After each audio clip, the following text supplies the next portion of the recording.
Leftists pounced on the Charleston shooting before the bodies were even cold to push their twin agenda of gun control and racial division. Liberals are hastily exploiting this tragic incident to fabricate the myth that there are armies of white people waiting to commit violent hate crimes against blacks. They're even advocating that only white people be disarmed, an inverse of early racist gun control laws which targeted black people. The reality is somewhat different. Here's what they're not telling you. There's no wave of hate crimes being committed by whites against black people. Justice Department figures show that black people comprise 13% of hate crime victims, a figure in line with their population numbers. White people, on the other hand, comprise 65% of hate crime victims.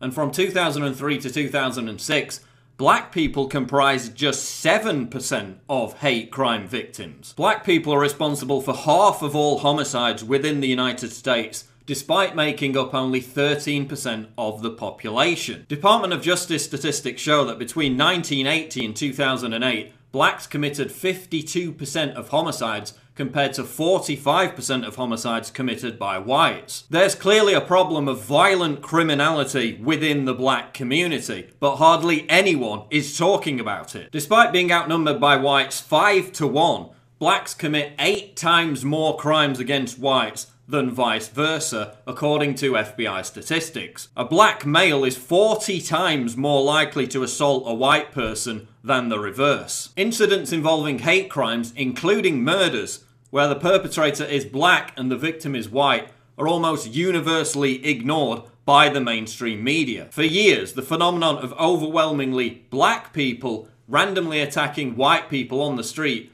was disguised by the press, calling it the knockout game, when in reality it represented a disturbing wave of violent black-on-white hate crime. And once again, we're seeing this dumb argument made by liberals who claim that the Charleston shooting isn't being called an act of terrorism simply because the perpetrator is white. They seem to be incapable of visiting dictionary.com and finding out that terrorism means to use violence to coerce for political purposes, particularly targeting institutions of government. Newsflash: when white guys commit acts of terror which are politically motivated, they are labeled terrorists. Bill Ayers, Ted Kaczynski, Timothy McVeigh, Eric Robert Rudolph. They were all denounced as terrorists. When Ishmael Abdullah Brinsley shot 2 NYPD cops in the head last December in a Black Lives Matter revenge attack, which was clearly politically motivated, he wasn't called a terrorist.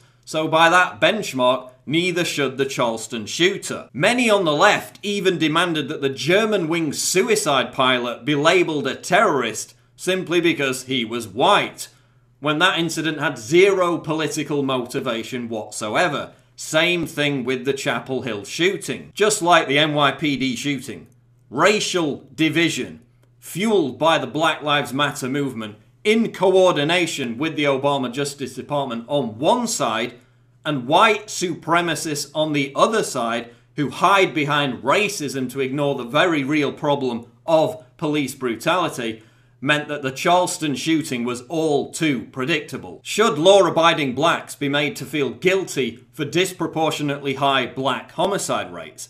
No, but by the same token, law-abiding whites should not be figuratively put on trial and pressured to atone for their white guilt and relinquish their Second Amendment rights in response to events like the Charleston shooting. So long as the debate continues to be centered around hating on and shaming people for their skin color, resentment on both sides will continue to boil over, encouraging mentally disturbed people to violently act out, with more innocent victims being the price we pay for our obsession with race. Check out the other videos, subscribe to the channel. I'm Paul Joseph Watson for Infowars.com.